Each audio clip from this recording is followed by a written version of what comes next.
Good day, good people. It's your guy Lewis to the T, and I'm back with the sixth installment of Black History Month 2021. Today is Saturday, February 6, 2021, and I am excited to talk to you guys about Earvin Magic Johnson Jr. Yes, Magic Johnson, the legend. That's who we're talking about today.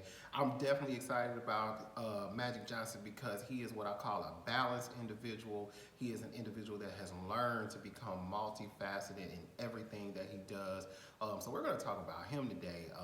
Magic Johnson, was initially known for being just an amazing basketball player. I mean, the guy was picked, first round in the 1979 NBA draft. Not just first round, but first round, first pick. You have to be good to be first round, first pick. So Magic came out already with high expectations, and he did not fail.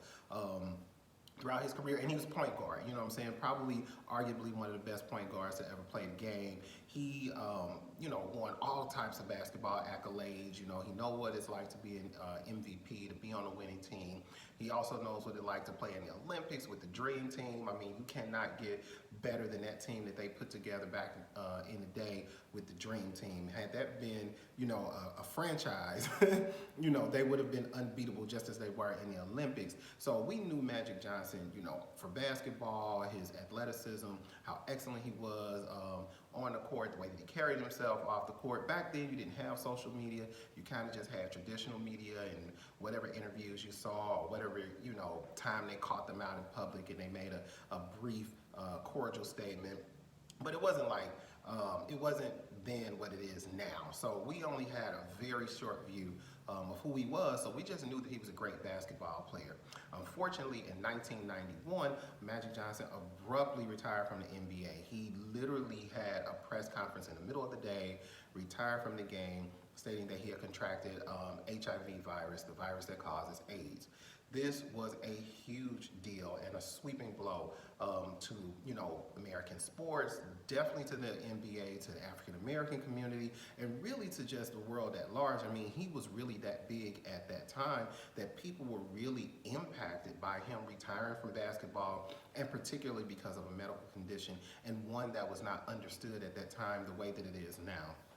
Back then, immediately the thought and the fear was, can I catch it if I'm around him, if I bump into him, if we're sweating, if, you're talking and, you're an athlete, you might be spitting. What if he gets cut and he's bleeding? So it was a big deal. But before any of that could happen, he decided to retire and to really focus on himself, take care of himself.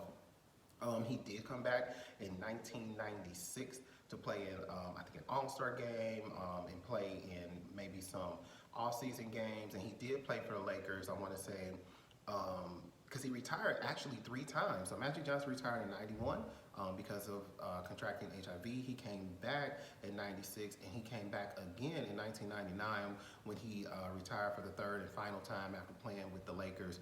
And so in total, I think he played maybe 13 seasons.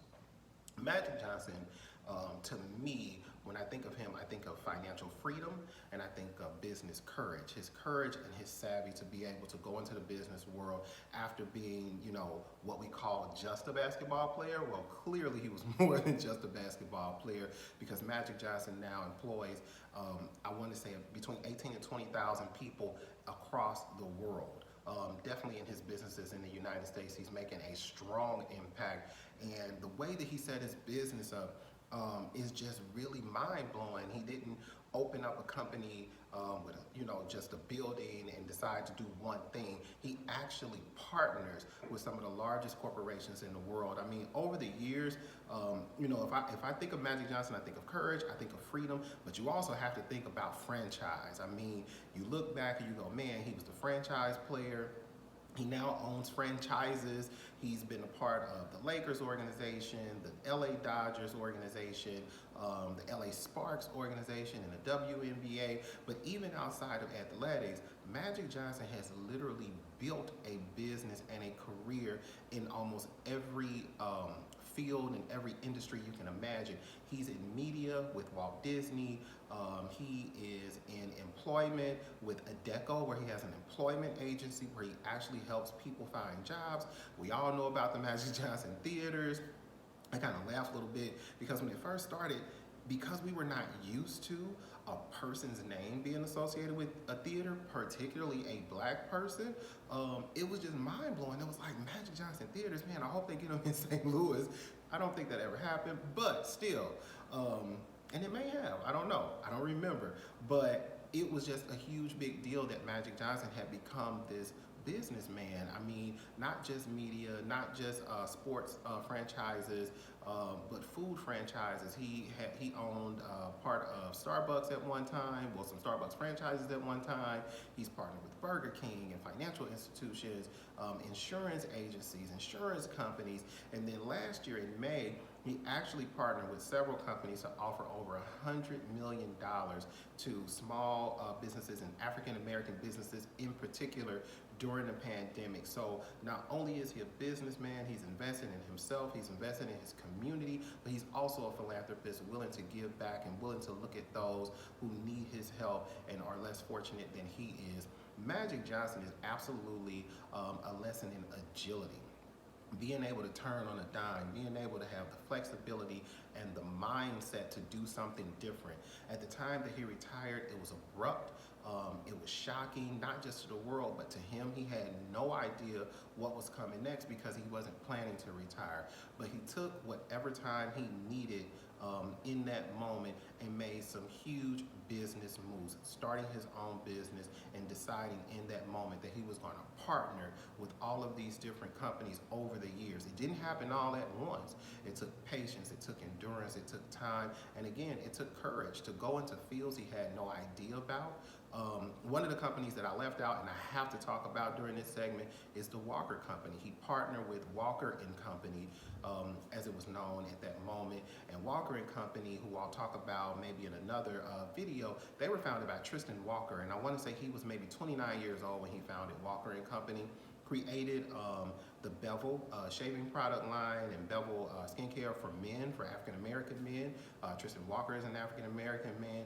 Built this huge company that was later acquired by Procter & Gamble. And again, I don't want to go too much into it because you're going to hear his name from me coming up in the next few videos. But Magic partnered with him in regard to skincare and beauty and health. So, I mean, limitless. You know, that's what I think about. You think about him being courageous. You think about freedom, franchises, and just limited possibilities.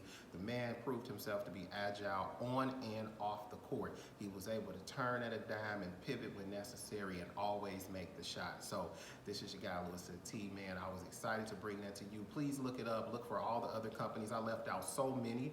I could not name them all, but definitely look more into Magic Johnson companies. And I'll see you guys again. Peace.